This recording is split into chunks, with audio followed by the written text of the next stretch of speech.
Hello students, good evening. कैसे हैं आप लोग? तो चलो स्टार्ट करते हैं। सब लोग आ जाओ बेटा, जल्दी जल्दी से। मध्य प्रदेश सामान्य ज्ञान श्रृंखला का आज चौथा वीडियो है। आशा है कि आपको जो 3 वीडियो आपने देखे वो समझ में आ रहे होंगे आपको, और कहीं दिक्कत हो तो आप बताएं मुझे। चलिए स्टार्ट करते हैं आज इस श्रृंखला का चौथा पार्ट, मध्य प्रदेश सामान्य ज्ञान में। तो कल हम एमपी के इतिहास में महाजनपद काल का अध्ययन कर रहे थे। कल हम मध्य प्रदेश का जो इतिहास है इसमें महाजनपद काल पढ़े थे। महाजनपद काल। तो कल हम बताए थे कि मध्य प्रदेश में जो 16 महाजनपद हैं उनमें से 2 मध्य प्रदेश में थे। कितने थे बेटा? 2 थे मध्य प्रदेश में। एक था चेदी, एक चेदी वंश था, दूसरा था अवंती। इन दोनों, इनके बारे में हम कल चर्चा किए थे। कुल कितने महाजनपद थे? 16। इनका वर्णन हम कल बताए थे आपको, बौद्ध ग्रंथ अंगुत्तर निकाय में मिलता है। बौद्ध ग्रंथ अंगुत्तर निकाय, और एक जैन ग्रंथ था उसका नाम था भगवती सूत्र। इन 2 पुस्तकों में इनका वर्णन मिलता है। कल हम चर्चा किए थे, इसमें हम चेदी वंश के बारे में पढ़े थे। चेदी वंश वर्तमान में एमपी के किस भाग में है? पूर्वी भाग में, जिसे हम बोलते हैं बुंदेलखंड क्षेत्र। इस क्षेत्र में है। इसके बारे में कल हम अध्ययन किए थे। आज हम अवंती के बारे में अध्ययन करेंगे। अवंती। तो पहले अवंती के बारे में जान लीजिए, फिर हम देखिए अवंती क्या, अभी पूरा नहीं हुआ अवंती। ये मध्य प्रदेश में बौद्ध धर्म का विख्यात केंद्र था। एक प्रश्न ये कि अवंती किस धर्म का केंद्र था? तो बौद्ध धर्म का विख्यात केंद्र था अवंती। बौद्ध ग्रंथों में इसे किस नाम से जाना गया है? अच्युतगामी कहा गया है। बौद्ध ग्रंथों में अवंती को एक नाम दिया गया, अच्युतगामी। यानी कि प्रश्न हुआ कि मध्य प्रदेश में अच्युतगामी किस शहर को कहते थे? तो नाम क्या होगा? अवंती। अवंती को अच्युतगामी कहते थे। हेलो, आवाज आ तो रही है? हाँ, अच्युतगामी कहते थे इसको बेटा, अवंती का नाम। चलिए, एक प्रश्न हम कल बताए थे आपको कि अवंती की स्थापना किस राजा ने की थी? नाम बताइए उसका। एक प्रश्न मैं लिख देता हूं यहाँ पर। कल हम बताए थे आपको कि अवंती का संस्थापक कौन था। चलिए तब तक आप बताइए, आगे बढ़ते हैं।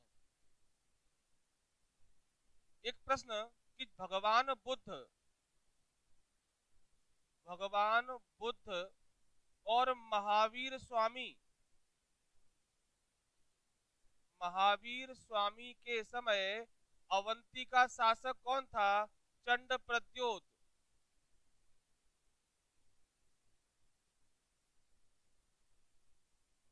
एक प्रश्न है कि भगवान बुद्धा और महावीर स्वामी जिस काल में थे उस समय अवंती का शासक कौन था? चंड प्रद्योत था। चंड प्रद्योत अवंती का शासक था।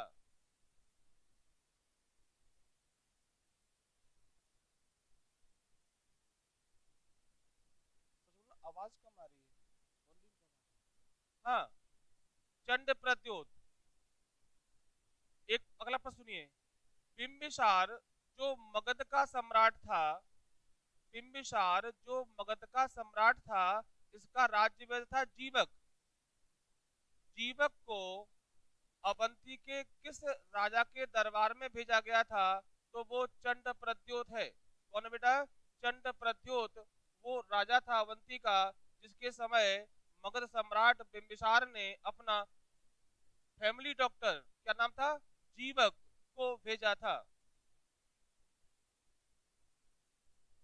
यहां तक क्लियर है बेटा कि अवंती इस काल में बौद्ध धर्म का विख्यात केंद्र था।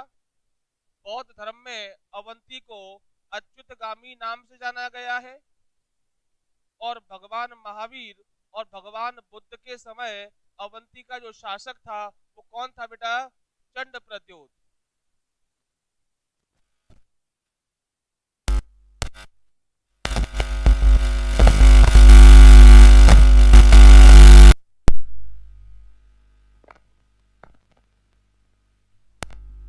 हाँ, अब वॉल्यूम सही है।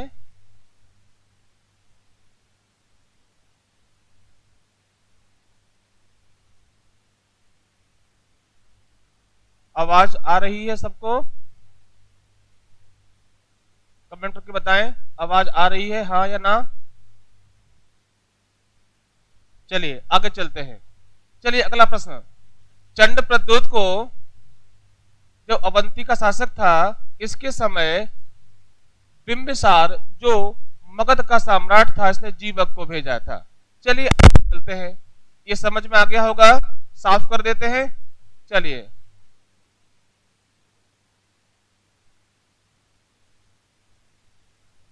आगे चलते हैं। अवंती की दो राजधानियां थीं। अवंती की दो राजधानियां थीं, एक उज्जैनी और दूसरी महेशमती।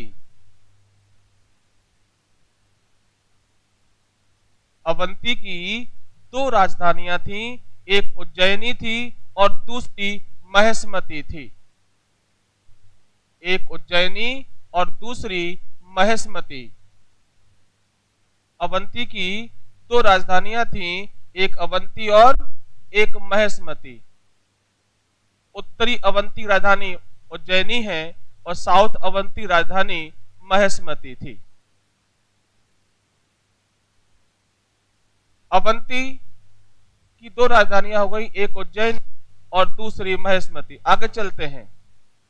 महेशमती को अब किस नाम से जानते हैं, महेश्वर। महेशमती को वर्तमान में महेश्वर नाम से जानते हैं और ये खरगोन जिले में है। महेशमती को वर्तमान में महेश्वर के नाम से जाना जाता है और ये खरगोन जिले में है। और महेश्वर वर्तमान में साड़ियों के लिए विख्यात है, साड़ियों के लिए प्रसिद्ध है। और एक खास बात, महेश्वर की साड़ियों को जीआई टैग मिला हुआ है, जीआई टैग। मध्य प्रदेश में दो स्थान हैं जो साड़ियों के लिए फेमस है, एक तो ये महेश्वर जो खरगोन जिले में है, एक और है जिसका नाम है चंदेरी। ये मध्य प्रदेश के अशोकनगर जिले में पड़ता है। मध्य प्रदेश के अशोकनगर जिले में पड़ता है चंदेरी। ये भी साड़ियों के लिए विख्यात है, इसको भी जीआई टैग प्राप्त हुआ है, इसको भी जीआई टैग मिला हुआ है। मध्य प्रदेश में अभी तक 7 प्रोडक्ट को जीआई टैग मिल चुका है। एक प्रश्न करंट अफेयर का कि मध्य प्रदेश में अभी तक 7 वस्तुओं को, 7 स्थानों को जीआई टैग प्राप्त हो चुका है। इनमें से 2 ये है चंदेरी और महेश्वर। एक आप और सुने होंगे, एक मुर्गे की नस्ल है कड़कनाथ, उसको भी प्राप्त हुआ है। चलिए आगे बढ़ते हैं। बेटा महेश्वर के पास, महेश्वर के पास एक जगह है मंडलेश्वर। बहुत अच्छा क्वेश्चन बता रहा हूं मैं आपको। महेश्वर के पास मंडलेश्वर एक जगह का नाम है जहां आदि गुरु शंकराचार्य, जहां आदि गुरु शंकराचार्य और मंडन मिस्र के बीच धार्मिक चर्चा का आयोजन किया गया था। तो एक प्रश्न है कि मध्य प्रदेश में वह स्थान कौन सा है जहां आदि गुरु शंकराचार्य और मंडन मिश्र के बीच शास्त्रार्थ हुआ था। क्या हुआ था? शास्त्रार्थ हुआ था। तो वो जगह है मंडलेश्वर महेश्वर खरगोन। मंडलेश्वर में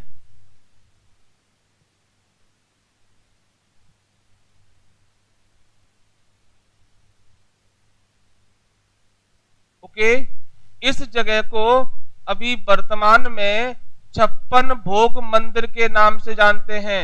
याद रखें, 56 भोग मंदिर, जिसको हम पहले मंडलेश्वर कहते थे, आज ये जगह 56 भोग मंदिर के नाम से विख्यात है और महेश्वर खरगोन में है। महेश्वर खरगोन में है।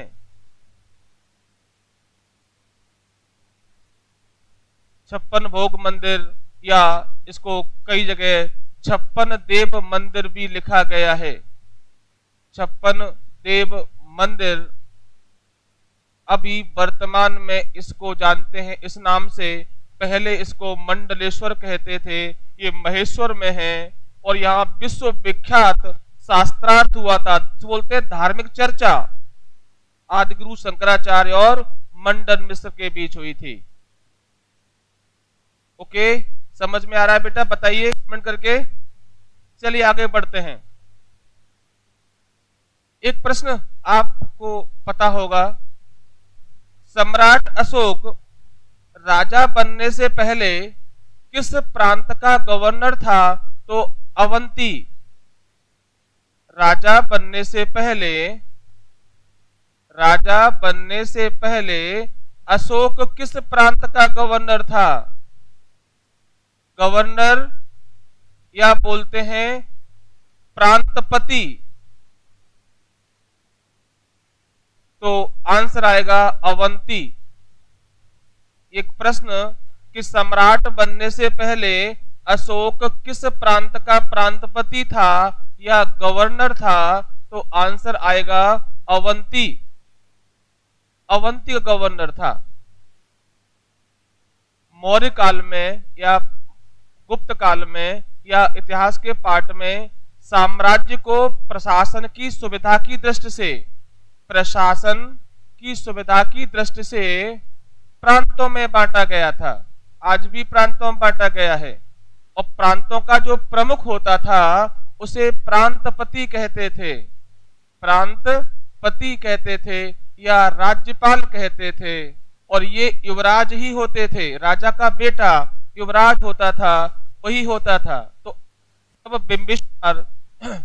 जब बिंदुसार सम्राट था मौर्य वंश का, उसका बेटा था अशोक, तो बिंदुसार के समय अशोक अवंती का गवर्नर था। क्लियर बेटा? एक सिंपल प्रश्न है कि सम्राट अशोक राजा बनने से पहले कहां का गवर्नर था? तो वो अवंती का गवर्नर था। चलिए आगे बढ़ते हैं।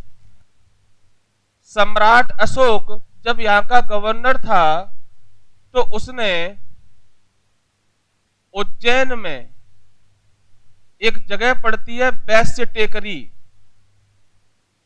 टेकरी में अपनी पत्नी के लिए एक स्तूप का निर्माण करवाया था। ध्यान रखें, अशोक ने मध्य प्रदेश में अपनी पत्नी के लिए एक स्तूप कहां बनवाया था? उज्जैन के वैश्य टेकरी में एक स्तूप का निर्माण कराया था। अशोक ने अपनी पत्नी के लिए उज्जैन के वैश्य टेकरी में एक स्तूप का निर्माण कराया था। उसकी पत्नी का नाम जो है कुमार देवी था। क्या नाम था? कुमार देवी।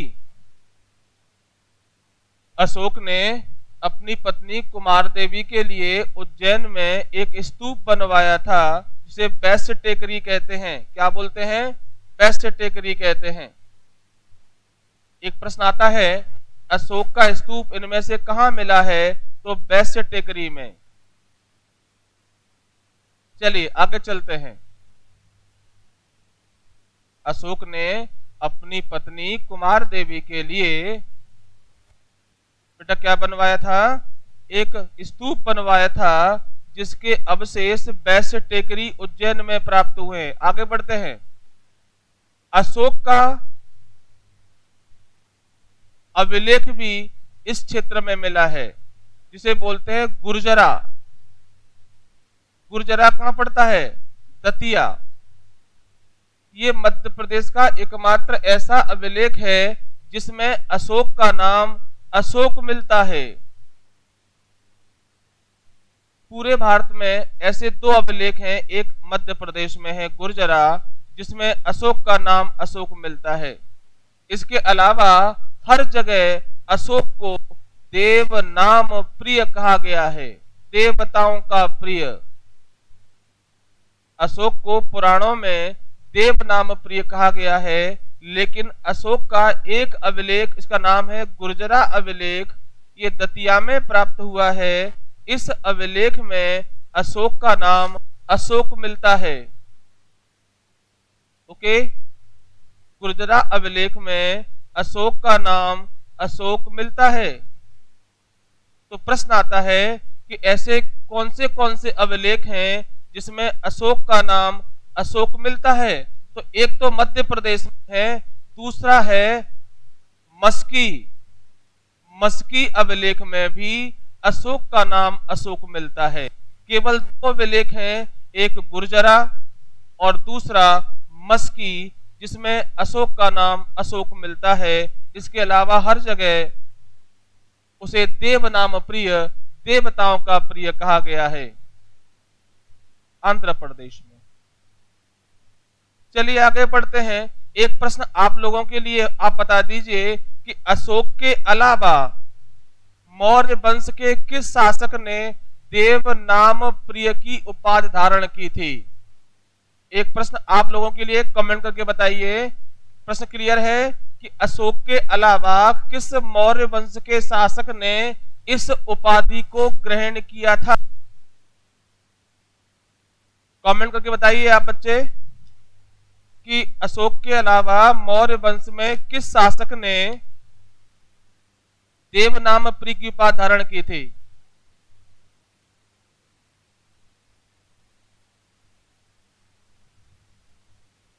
हाँ भैया, अभी किसी ने आंसर नहीं दिया। प्रद्रत गलत है। चलिए आगे चलते हैं, कोई बात नहीं, हम बता देते हैं। दशरथ, उसका बेटा था दशरथ, जिसने ये उपाधि धारण की थी। चलिए आगे बढ़ते हैं। ये अवंती के बारे में हम बात कर रहे थे, अब अपन आगे चलते हैं। यहां तक कोई दिक्कत नहीं है? आगे चले बच्चों। चलिए अब अपन बात करते हैं मध्य प्रदेश के प्राचीनतम स्थलों के बारे में। अगला टॉपिक क्या है? मध्य प्रदेश के प्राचीनतम स्थल। ये अगला चैप्टर है एमपी इतिहास का, मध्य प्रदेश के प्राचीनतम स्थल। मध्य प्रदेश के प्राचीनतम स्थल। चलिए, मध्य प्रदेश के प्राचीनतम स्थल नंबर 1। पहले हम बात करते हैं भीमबेटका की। भीमबेटका, आपने भी कई बार पढ़ा होगा भीमबेटका के बारे में। भीमबेटका मध्य प्रदेश के प्राचीनतम स्थलों में पहला है भीमबेटका।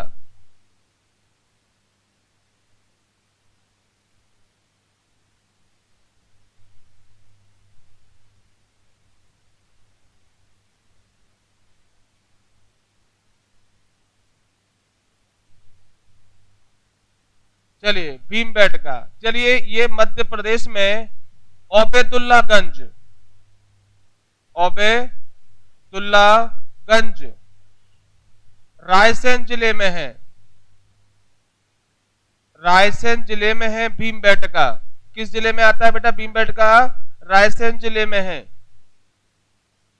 भोपाल के पास है बट डिस्ट्रिक्ट रायसेन है, याद रखें। अब्दुल्लागंज, अबेदुल्लागंज जी स्थान है अबेदुल्लागंज में, रायसेन में, विंध्याचल पहाड़ियों पर, विंध्याचल की पहाड़ी पर है या विंध्याचल पर्वत श्रृंखला पर है। किस पर्वत श्रृंखला पर है? तो विंध्याचल पर्वत श्रृंखला पर है। कौन? भीमबेटका। विंध्याचल पर्वत श्रृंखला पर है भीमबेटका। भीमबेटका मध्य प्रदेश में विंध्याचल पर्वत श्रृंखला पर स्थित है और डिस्ट्रिक्ट कौन सा है? रायसेन। और प्रॉपर जो प्लेस है वो अब्दुल्लागंज में है। ये आगे चलते हैं। भीमबेटका, एक प्रश्न कल हम पढ़े थे कि भीमबेटका में मध्य पाषाण काल के अवशेष, मध्य पाषाण काल के अवशेष कौन ने खोजे थे? ये हम टॉपिक पढ़ चुके थे। अवशेष की खोज किसने की थी? पीवी मिश्रा। ध्यान रखें, पीवी मिश्रा ने मध्य पाषाण काल के अवशेष खोजे थे भीमबेटका में। एक प्रश्न कि भीमबेटका में मध्य पाषाण काल के अवशेषों की खोज किसने की थी? पीवी मिश्रा ने की थी। पीवी मिश्रा ने की थी। चलिए आगे बढ़ते हैं। यहां पर पुरापाषाण काल से एक अच्छी बात बताऊं कि भीमबेटका में पुरापाषाण काल से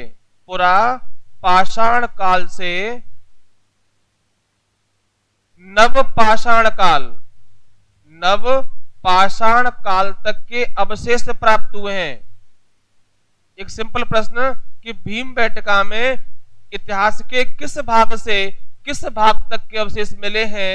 तो पुरापाषाण काल से लेकर नवपाषाण काल तक के अवशेष प्राप्त हुए हैं भीमबेटका में।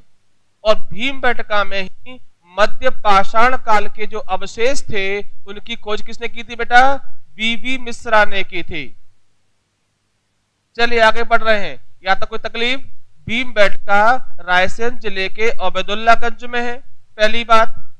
ये विंध्याचल पर्वत श्रृंखला पर है। अगर ऐसे पूछते कि भीमबेटका इनमें से किस पर्वत श्रृंखला पर है? सतपुड़ा अपने कल पर है, नर्मदा सोन घाटी में है या विंध्याचल पर्वत श्रृंखला पर है, तो यहाँ पर स्थित है। यहाँ पर अवशेष कब से कब तक के मिले हैं? तो पुरापाषाण काल से लेकर नवपाषाण काल तक के अवशेष प्राप्त हुए हैं। कहाँ? भीमबेटका में। और यहीं पर मध्य पाषाण काल के जो अवशेष हैं वो किसने खोजे थे? पीवी मिश्रा ने खोजे थे। चलिए आगे बढ़ते हैं। अगला प्रश्न, भीमबेटका की जो गुफाएं हैं, भीमबेटका की जो गुफाएं हैं उनकी खोज किसने की थी? चलिए बताइए। भीमबेटका में जो गुफाएं हैं उनकी खोज किसने की थी? भीमबेटका में खोज किसने की थी? विष्णु श्रीधर बांकड़कर। विष्णु श्रीधर बांकड़कर ये वो व्यक्ति हैं जिन्होंने इन गुफाओं की खोज की, या सीधा बोलते हैं बीएस बांकड़कर। बीएस बांकड़कर वो व्यक्ति हैं जिन्होंने भीमबेटका की गुफाओं की खोज की थी।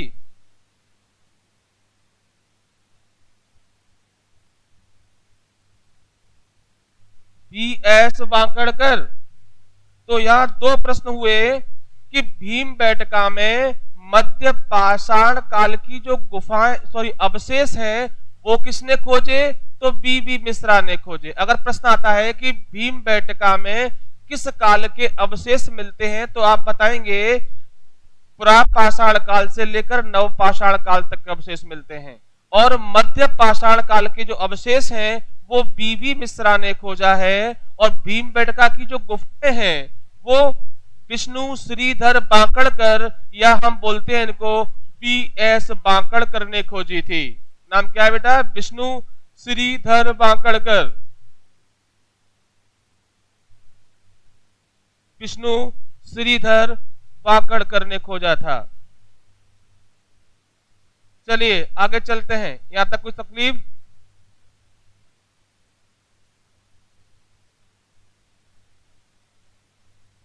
जी जी, वही अच्छा चल रहा है। चलिए आगे बढ़ते हैं। एक प्रश्न और, मध्य प्रदेश में वह कौन सा स्थान है जहां पांडव अपने अज्ञातवास में रहे थे? पांडव अपने अज्ञातवास का समय गुजारा था, तो आप बताएंगे भीमबेटका। भीमबेटका ही वो जगह है जहां पांडव अपने अज्ञातवास के दौरान यहां पर रहे थे। कहां पर? भीमबेटका में।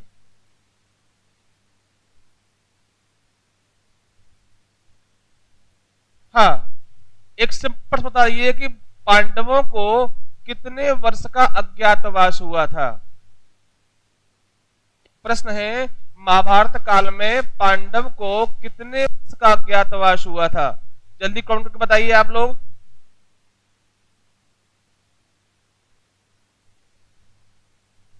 आपको ध्यान होगा जब ये द्यूत क्रीड़ा में हार गए थे तो उनके साथ में जो मामा थे ना शकुनी, उनके साथ, तब इनको वनवास हुआ था। अज्ञातवास केवल 1 वर्ष का हुआ था इनको। अज्ञातवास 1 वर्ष के लिए था, जिसमें वो मिलेंगे नहीं, ऐसी शर्त थी। 12 वर्ष का वनवास, 12 वर्ष का बेटा वनवास हुआ था इनको, और 1 वर्ष का अज्ञातवास था, जिसमें शर्त थी कि कौरव इनको ढूंढेंगे और ये मिलेंगे नहीं, मिल जाएंगे तो फिर 12 वर्ष के लिए वनवास जाएंगे। एक थी, ये मामा शकुनी की चाल थी। बट ये इस पीरियड में भीमबेटका में रहे थे। तो याद रखें, मध्य प्रदेश की कौन सी गुफाएं हैं जो पांडवों के अज्ञातवास से संबंधित हैं? तो नाम क्या बेटा? भीमबेटका। भीमबेटका किस जिले में पड़ता है बेटा? रायसेन जिले में है। चलिए आगे बढ़ते हैं। अगला प्रश्न, भीमबेटका को यूनेस्को की लिस्ट में शामिल किया गया है। भीमबेटका को यूनेस्को की लिस्ट में शामिल किया गया है। भीमबेटका को यूनेस्को की लिस्ट में शामिल किया गया है। यूनेस्को के बारे में सुना होगा आपने, United Nation Educational Scientific and Cultural Organization. Cultural organisation इसको बोलते हैं यूनेस्को। ये यूएनओ की एक एजेंसी है यूनेस्को। इसमें कितने स्थल हैं जो यूनेस्को की लिस्ट में शामिल हैं? जल्दी बताइए। मध्य प्रदेश में अभी तक कुल कितने स्थल हैं यूनेस्को की लिस्ट में शामिल किए गए हैं? जल्दी बोलिए।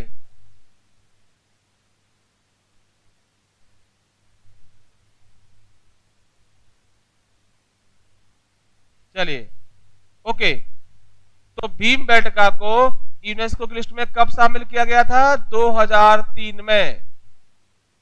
2003 में शामिल किया गया था। 2003 में शामिल किया गया था। तो बेटा ये था भीमबेटका। रायसेन जिले में अबैदुल्लागंज में है। यहाँ मध्य पाषाण काल के अवशेष मिले हैं जो बीबी मिश्रा ने खोजे थे। भीमबेटका में गुफाओं की खोज विष्णु श्रीधर बांकड़कर ने की थी या BS बांकड़कर ने की थी, और भीमबेटका को यूनेस्को ने अपनी लिस्ट में शामिल किया है 2003 में। और यूनेस्को का पूरा नाम पता है आपको, और इसका मुख्यालय है पेरिस। पेरिस जो फ्रांस की राजधानी है, यहां पर इसका मुख्यालय है पेरिस में।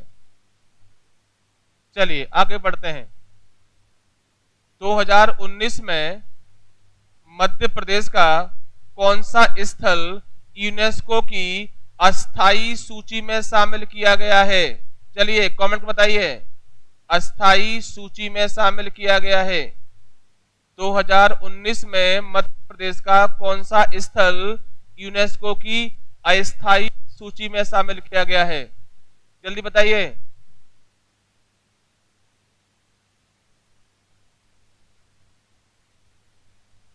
ओरछा, किसको शामिल किया गया है? ओरछा को शामिल किया गया है, ये अस्थायी सूची में शामिल है। चलिए आगे बढ़ते हैं। ये था भीमबेटका, रख गया है, अभी शामिल नहीं हुआ है। अभी केवल 3 प्लेस शामिल हैं, सांची है, भीमबेटका है और खजुराहो के मंदिर हैं। केवल 3 प्लेस शामिल किए गए हैं। एक भीमबेटका है, ये आपका हो गया। एक सांची का स्तूप है, अभी हम पढ़ेंगे इसके बारे में, और खजुराहो के मंदिर हैं। ये 3 प्लेस हैं जो अभी शामिल किए गए हैं यूनेस्को की वर्ल्ड हेरिटेज लिस्ट में, विश्व विरासत सूची में। ओके, चलिए आगे चलते हैं।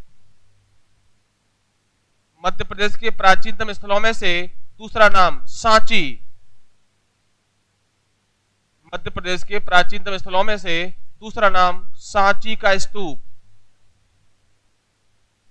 सांची का स्तूप।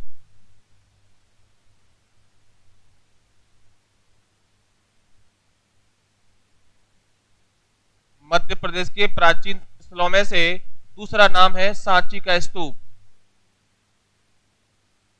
चलिए, सांची का स्तूप मध्य प्रदेश के रायसेन जिले में है, कोई दिक्कत नहीं।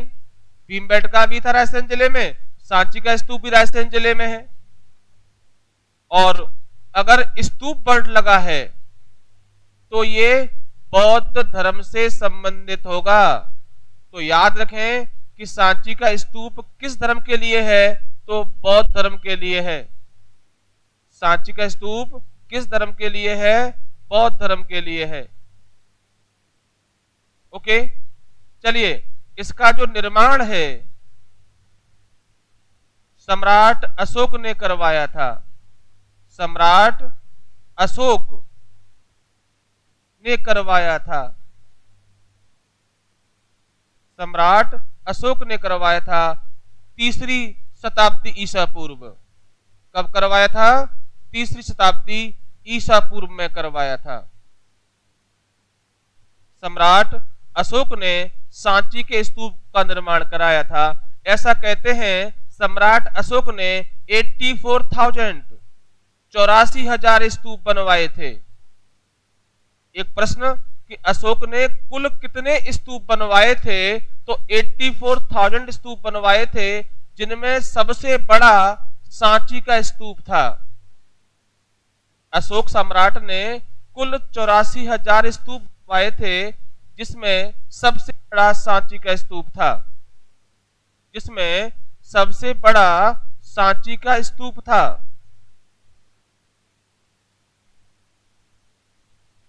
आगे बात करते हैं। सांची के स्तूप का उत्खनन कौन ने करवाया था?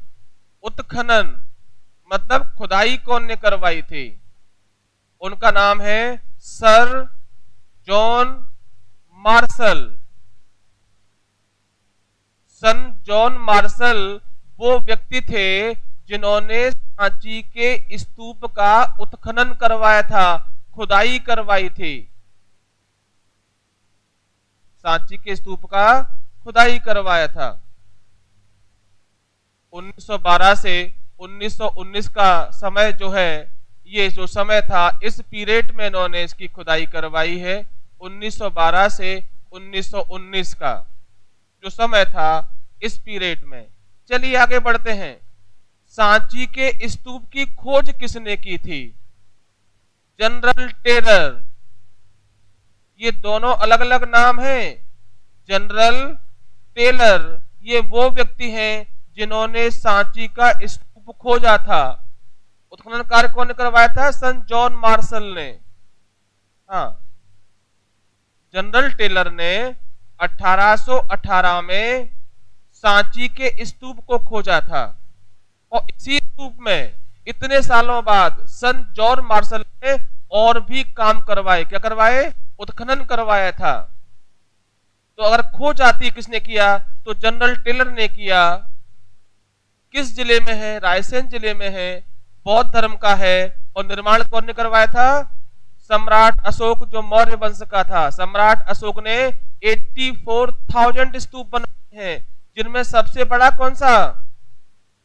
चलिए, सम्राट अशोक ने किस घटना के बाद बौद्ध धर्म ग्रहण किया था? बताइए जल्दी से। सम्राट अशोक ने किस घटना के बाद बौद्ध धर्म ग्रहण कर लिया था? कलिंग युद्ध। कलिंग युद्ध 261 बीसी।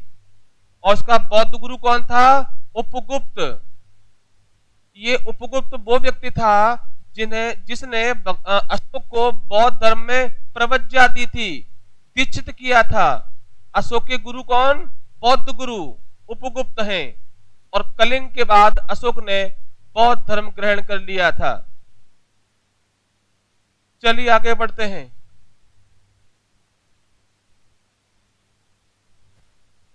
उपगुप्त, अशोक के बौद्ध गुरु कौन थे? उपगुप्त थे। आगे चलते हैं। सांची के स्तूप में किसके अवशेष हैं? तो ध्यान रखें, सारिपुत्र और महामौदगलायन। महामौदगलायन, इनके अवशेष हैं। एक प्रश्न कि सांची के स्तूप में किसके अवशेष हैं? तो सारिपुत्र, महामौदगलायन के अवशेष हैं। स्तूप किसी भी बौद्ध संत के अवशेषों के ऊपर ही बनाए जाते हैं। स्तूप बोले तो बौद्ध टेम्पल। सांची के स्तूप में किसके अवशेष हैं? तो सारिपुत्र, महामौदगलायन के अवशेष हैं। चलिए आगे चलते हैं। एक सिंपल प्रश्न और बताइए आप। सांची का स्तूप भारतीय मुद्रा पर छपा है। सांची का स्तूप किस भारतीय मुद्रा पर छपा है? कितने नोट पे छपा है? सांची का स्तूप 200 रुपए पर, 200 रुपए के नोट पर छपा है सांची का स्तूप। एक प्रश्न कि सांची का स्तूप कौन सी नोट पे छपा हुआ है? तो 200 रुपीज, 200 रुपए के नोट पे छपा हुआ है।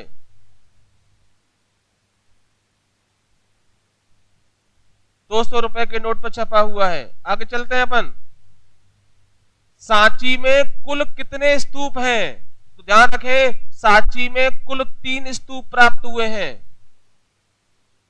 सांची में कुल 3 स्तूप प्राप्त हुए हैं। सांची में कुल 3 स्तूप प्राप्त हुए हैं। आगे चलते हैं। सांची के स्तूप की रेलिंग या बोलते हैं वेदिका का निर्माण किसने करवाया था? ध्यान रखें, सांची का स्तूप अशोक ने बनवाया, लेकिन सांची के स्तूप की जो 4 दीवारी है, जिसे हम बोलते हैं रेलिंग या बोलते हैं वेदिका, इसका निर्माण या तो किसने करवाया या आता है किस काल में हुआ। तो किस काल की बात आएगी? तो आप बताएंगे मौर्योत्तर काल में हुआ। मौर्योत्तर काल, इसका मतलब होता है मौर्यों के बाद। सांची के स्तूप का लिंग या जो है वेदिका का निर्माण किस काल में हुआ? तो आप बताएंगे मौर्योत्तर काल में। और प्रॉपर टाइमिंग की बात करेंगे तो शुंग काल में हुआ था। अब जैसा वो आपसे पूछना चाहे, आप दोनों आंसर बताएं। किस काल में हुआ? तब ऑप्शन आएंगे मौर्य काल में या मौर्योत्तर काल में या गुप्त काल में। तो आप बताएंगे मौर्योत्तर काल। अब ऐसे कैसे हो जाएगा? मौर्योत्तर काल। और अगर प्रॉपर काल की बात आती है तो पुष्यमित्र शुंग, जो मौर्य वंश के बाद स्थापित हुआ, उसके काल में हुआ था रेलिंग या वेदिका का निर्माण। क्लियर है कि सांची के स्तूप की रेलिंग या वेदिका का निर्माण किसने किया था? तो पुष्यमित्र शुंग के शासनकाल में या फिर मौर्योत्तर काल में हुआ था। चलिए आगे चलते हैं। यह था सांची का स्तूप। और सांची का स्तूप किस प्रकार के नोट पर छपा हुआ है? हाँ, कुछ सामान्य चीजें देख लीजिए कि 200 के नोट पर, 200 रुपए के नोट पर सांची का स्तूप छपा हुआ है। भारतीय मुद्रा प्रणाली में 200 रुपए का नोट कौन सा नंबर का नोट है? जैसे 1 रुपए का नोट होता है, 2 रुपए का नोट होता है, 5 रुपए का नोट होता है, 10 होता है, 20 होता है, 50 होता है, 100 होता है, 500 होता है और 2000 होता है। ओके, 1 2 3 4 5 6 7 8 9। तो जो 200 का नोट है वो भारतीय मुद्रा प्रणाली में 10वें नंबर का नोट है। याद रखेंगे कौन सा बेटा? 10th नंबर का नोट है। एक देख लीजिए आप, क्लियर है? 200 रुपए का नोट भारतीय मुद्रा प्रणाली में 10वें नंबर पर आता है। इससे पहले 200 रुपए का नोट भारतीय मुद्रा बाजार नहीं था, पहली बार आया है, मोदी जी लेके आए हैं। चलिए आगे बढ़ते हैं। मंगलयान, मंगलयान कौन से नोट पे छपा हुआ है? 2000 के पे। बहुत बढ़िया, 2000 के नोट पर मंगलयान की पिक्चर है। 2000 के नोट पर मंगलयान की पिक्चर है ना? 2000 के नोट पर बेटा मंगलयान है। 500 रुपए के नोट पे क्या है? लाल किला, लाल किला है 500 के नोट पर। और 500 का जो पुराना नोट है उस पे क्या है? दांडी मार्च, दांडी मार्च की पिक्चर है। 500 का एक नया नोट है उस पे लाल किला छपा हुआ है और जो पुराना नोट है उस पे दांडी मार्च का है। और 200 रुपए का आपको पता है क्या है बेटा? सांची का स्तूप है, सांची का स्तूप है 200 रुपए के नोट पर। 200 रुपए के नोट पर सांची का स्तूप छपा हुआ है। ओके, 100 रुपए के नोट पे क्या है बेटा? रानी की बाव। रानी की बाव किस राज्य में है? गुजरात में। ध्यान रखें, इसको यूनेस्को ने अपनी लिस्ट में शामिल किया हुआ है। 100 रुपए के नोट पर रानी की बाव है जिसे यूनेस्को ने अपनी वर्ल्ड हेरिटेज लिस्ट में शामिल किया हुआ है। रानी की बाव है। और पुराने नोट पे क्या था? 100 रुपए पे हिमालय। अगर हम बात करें तो जो पुराना नोट था उस पर हिमालय छपा हुआ था। पुराने नोट पर हिमालय की पिक्चर है और नए नोट पर रानी की बाव जो गुजरात में है। चलिए अब बात करते हैं 50 रुपए के नोट पर। संसद, बेटा क्या छपा है? संसद छपी हुई है 50 रुपए के नोट पर। बोलो बेटा। और नए नोट पे क्या है बेटा? हम्पी। हम्पी कहां पड़ता है? नए नोट पर हम्पी है। हम्पी कर्नाटक में है। हम्पी कहां पड़ता है बेटा? कर्नाटक में है। 50 रुपए के नोट पर जो नया नोट है उस पे हम्पी का मंदिर है और पुराने नोट पर संसद है। एक प्रश्न बता दीजिए कि भारतीय संसद का मध्य प्रदेश के किस मंदिर से प्रतिरूप लिया गया है? एक प्रश्न है कि भारतीय संसद मध्य प्रदेश के किस मंदिर का कॉपी है? बताइए, कमेंट करिए। 64 योगिनी का मंदिर। 64 योगिनी का मंदिर ये मुरैना जिले में है। ध्यान रखें, भारत की जो संसद है मुरैना के 64 योगिनी मंदिर का कॉपी है, और हम्पी कहां पड़ता है? कर्नाटका में।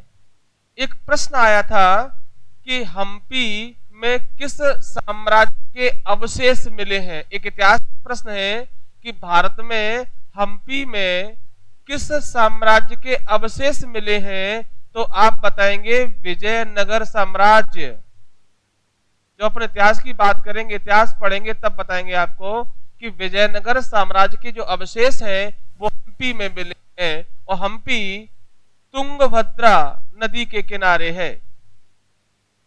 तुंगभद्रा नदी के किनारे भारत का प्राचीन शहर हम्पी, जहां पर विजयनगर साम्राज्य के अवशेष प्राप्त हुए थे।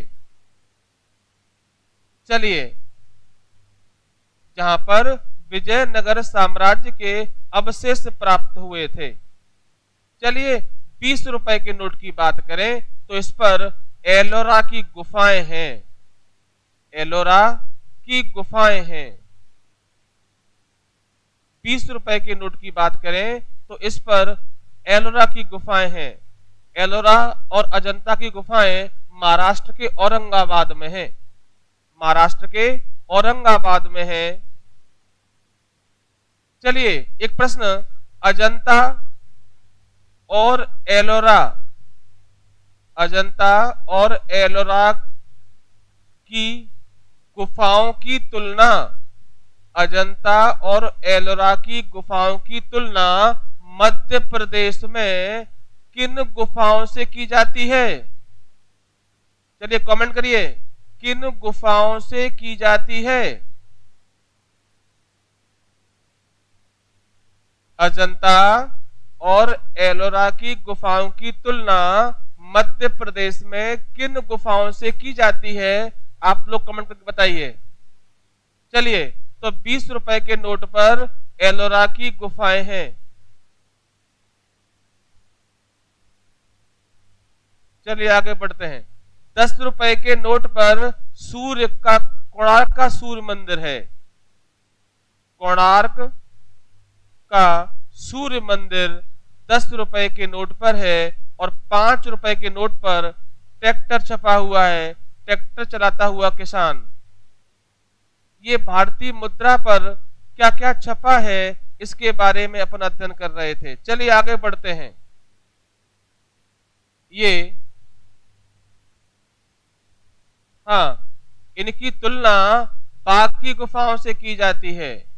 मध्य प्रदेश में बाघ की गुफाएं हैं, उनकी तुलना जो है अजंता और एलोरा से की जाती है। मध्य प्रदेश में बाघ की गुफाओं की तुलना अजंता और एलोरा से की जाती है। चलिए आगे बढ़ते हैं अपन। अब तो सांची हो गया और भीमबेटका हो गया। चलिए भरहूत का स्तूप, अगला चैप्टर लेते हैं। भरहूत का स्तूप,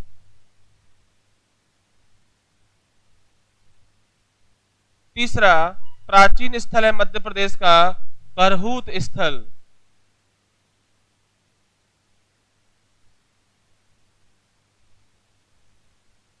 भरहूत का स्थल तो सिंपल, किस धर्म से संबंधित है?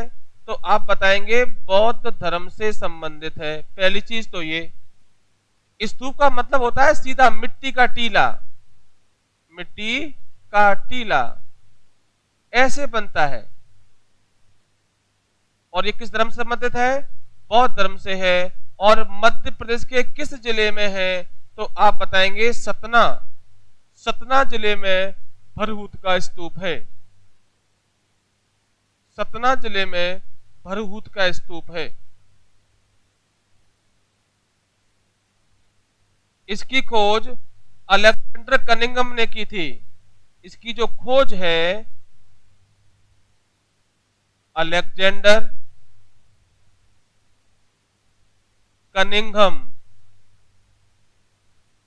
अलेक्जेंडर कनिंघम ने 1873 में किया था। इसका बौद्ध धर्म से संबंधित है, सतना जिले में है, और ये सुंग कालीन है। किस काल का बेटा? शुंग कालीन है, यानी कि इसका निर्माण जो है शुंग काल में हुआ था।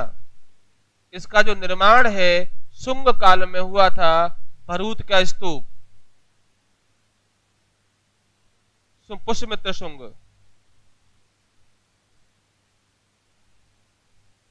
ओके, ये स्तूप अब नष्ट हो चुका है। इसके जो अवशेष हैं वो कलकत्ता म्यूजियम में रखे हुए हैं।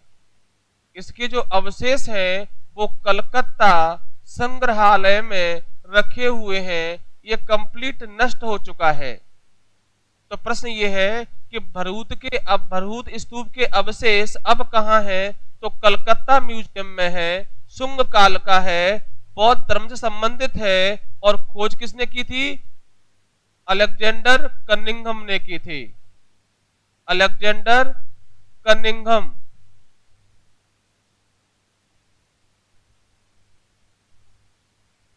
चलिए आगे बढ़ते हैं अपन। अलेक्जेंडर कनिंघम ने इसकी खोज की थी। ये था भरूच का स्तूप। चलिए चौथा स्थल भर्तृहरि की गुफाएं हैं। भर्तृहरि की गुफाएं, भर्तृहरि, भर्तृहरि की गुफाएं अगला चैप्टर है। भर्तृहरि की गुफाएं, भर्तृहरि की गुफाएं। तो पहला प्रश्न तो यह कि भर्तृहरि गुफाएं मध्य प्रदेश के किस जिले में आती हैं? तो आप बताएंगे उज्जैन। भर्तृहरि गुफाएं मध्य प्रदेश के किस जिले में आती हैं? तो उज्जैन में आती हैं। भर्तृहरि की गुफाएं बेटा कहाँ आती हैं? उज्जैन जिले में आती हैं भर्तृहरि गुफाएं। सुनिए भैया भर्तृहरि के बारे में क्या है। भर्तृहरि राजा विक्रमादित्य के भाई थे। राजा विक्रमादित्य के भाई थे। ऐसा कहा जाता है कि जब एक बार ये जंगल में शिकार के लिए गए थे तो वहां एक महिला सती हो रही थी अपने पति के वियोग में। तो इन्होंने देखा कि एक महिला अपने पति से इतना प्रेम करती है कि उसके बिना वो रह नहीं पा रही।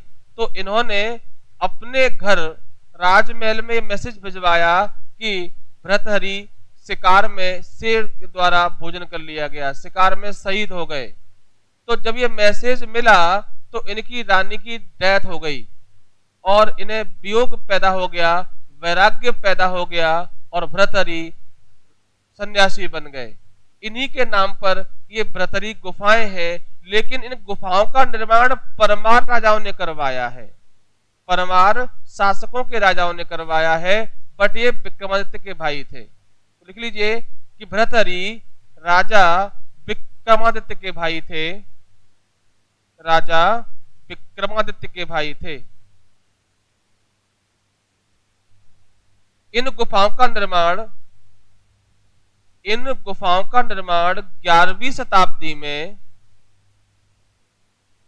शताब्दी में परमार राजाओं द्वारा कराया गया। इन गुफाओं का निर्माण 11वीं सेंचुरी में 11वीं शताब्दी में परमार राजाओं द्वारा कराया गया था।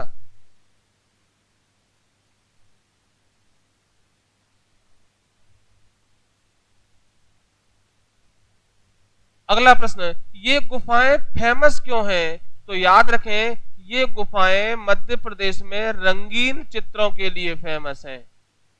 ये गुफाएं मध्य प्रदेश में रंगीन चित्रों के लिए फेमस हैं। और इन गुफाओं में ही बाबा गोरखनाथ, बाबा गोरखनाथ, बाबा गोरखनाथ की साधना स्थली भी है। बाबा गोरखनाथ की साधना स्थली भी भर्तृहरि की गुफाएं हैं। भर्तृहरि की गुफाएं उज्जैन जिले में हैं। भर्तृहरि की गुफाएं बेटा कहाँ है? उज्जैन जिले में है।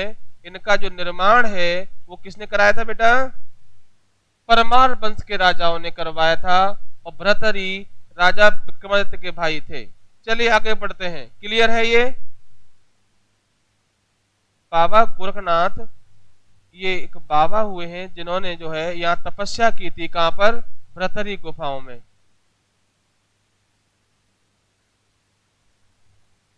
चलिए आगे चलते हैं। बाघ की गुफाएं। बाघ की गुफाएं। बाघ की गुफाएं।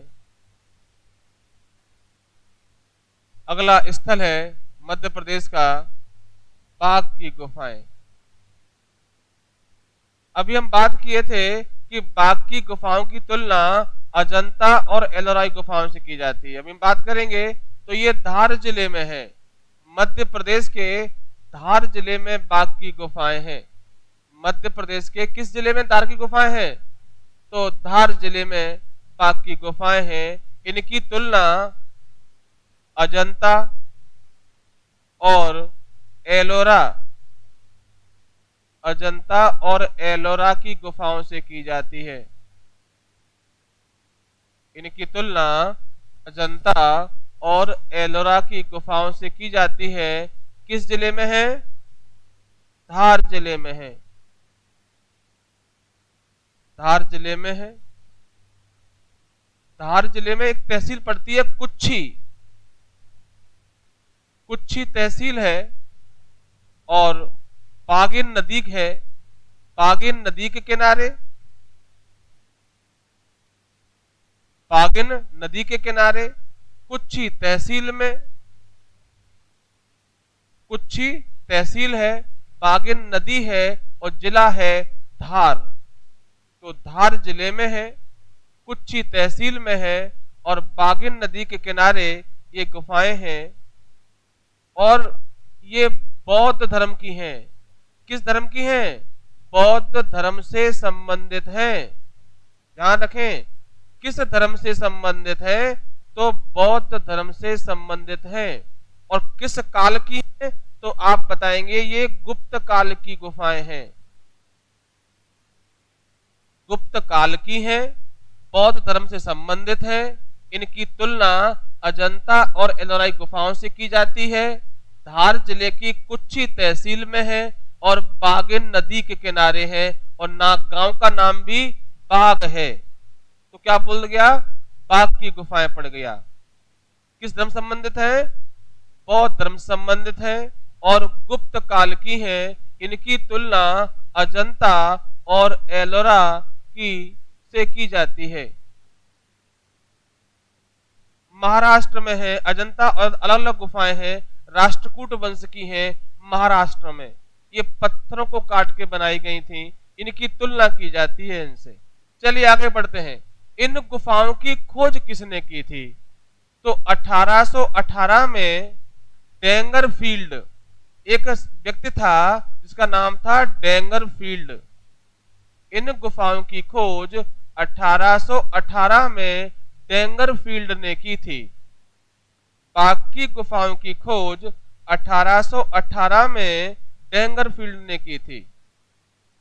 ये गुफाएं का जो टाइमिंग है 5वीं से 7वीं सदी तक का है। 5वीं से 7वीं सदी तक का है। गुफाओं की जो कुल संख्या थी, कुल संख्या जो थी वो 9 थी। वर्तमान में 5 है। वर्तमान में 5 बची हैं। ये 5वीं से 7वीं शताब्दी तक का टाइमिंग है। कुल संख्या 9 थी। वर्तमान में 5 गुफाएं बची हैं और इनकी खोज 1818 में डेंगरफील्ड ने की थी। बेटा किसने की थी? डेंगरफील्ड ने की थी। आगे चलते हैं। एक प्रश्न है कि इन गुफाओं की जो चित्रकारी है, इन गुफाओं में जो चित्रकारी है वो कौन सी है? पेंटिंग है वो कौन सी है? इनको बोलते हैं fresco Mughal painting. Fresco Mughal painting कहा जाता है। ध्यान रखें, चित्रकारी। इन गुफाओं की जो पेंटिंग है उसको नाम दिया गया है फ्रेस्को, मुगल चित्रकारी या फ्रेस्को मुगल पेंटिंग के नाम से जाना जाता है। फ्रेस्को मुगल पेंटिंग कहते हैं। आगे चलते हैं। भारत सरकार ने 1951 में, भारत सरकार ने 1951 में इन गुफाओं को राष्ट्रीय स्मारक घोषित कर दिया था। राष्ट्रीय स्मारक घोषित किया है। भारत सरकार ने बाकी गुफाओं को 1951 में राष्ट्रीय स्मारक घोषित किया था। राष्ट्रीय स्मारक घोषित किया था। ओके, आगे चलते हैं। बाकी गुफाओं की जो चित्रकला है वो बौद्ध चित्रकला का प्राण कही जाती है। लिख लें बेटा आप, बुद्ध चित्रकला का प्राण कही जाती है। बौद्ध चित्रकला का प्राण कही जाती है। कौन सी चित्रकला? जो बाघ की गुफाओं में है।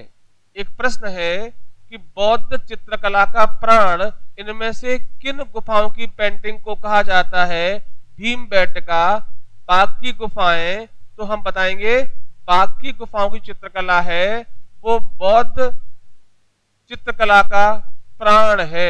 बाघ की गुफाओं की चित्रकला, बौद्ध चित्रकला का प्राण किस गुफाओं की चित्रकारी कहते हैं? तो बाघ की जो चित्रकला है उसको बौद्ध चित्रकला का प्राण कहा जाता है।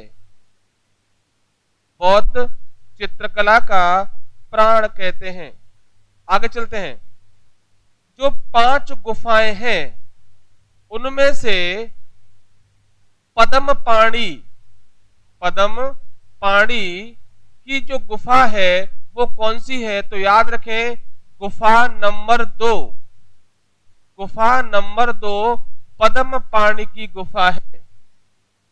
पद्मपाणी बौद्ध जो है किस गुफा में है? तो आप बताएंगे गुफा नंबर 2 में पद्मपाणी बुद्ध की गुफा है, जो सबसे ज्यादा प्रसिद्ध है बाघ की गुफाओं में।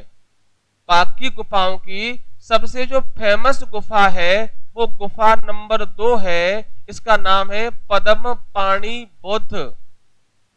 कुल 9 गुफाएं थी, 5 बची हैं। उन 5 में से जो सबसे फेमस है वो गुफा नंबर 2 है, जिसका नाम है पद्मपाणी बौद्ध की गुफा।